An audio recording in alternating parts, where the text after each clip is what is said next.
The key to shipping success isn't as simple as having the world's biggest boat. Recently, I spoke exclusively with the CEO of the Mediterranean shipping company, MSC, the firm that runs the Oscar, Diego Aponte, about the challenges that the industry is facing.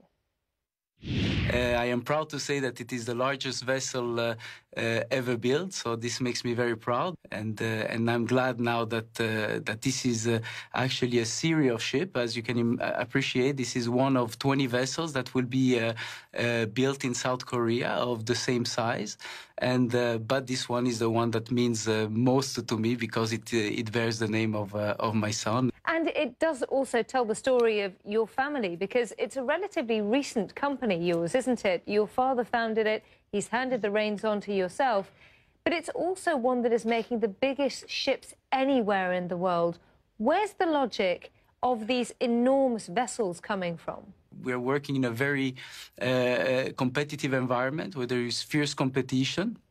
And the only way to counter the erosion of freight rates and the hike of the price of oil, and therefore fuel oil for our ships, is to build larger vessel and more efficient vessel. And Oscar will be, I'm proud to say, will be the most efficient vessel in the planet. It will be extremely environmental friendly, and not only you can carry 35% more cargo on board the ship, but you will also consume 35% less fuel, and therefore reduce also your CO2 emission by 35%. So the efficiency gain are huge. So obviously the volume is helping in terms of sort of bring down costs of instead running 2 container ships with the same number of containers on across the planet. But the real problem for your ships is also that they can only dock and berth in about 15 places in the world, and none of those ports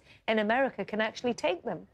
The issue of infrastructure is a serious issue. Today, I would say on the routes that the MSC Oscar will be taking between Asia and Europe, and I believe also between Asia and Mediterranean. I believe that most of the ports are geared basically to accept this kind of ships.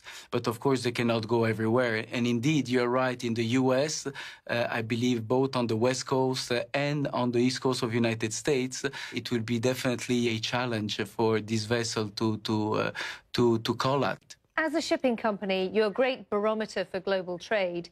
If you're spending this much money here on ships, 20 of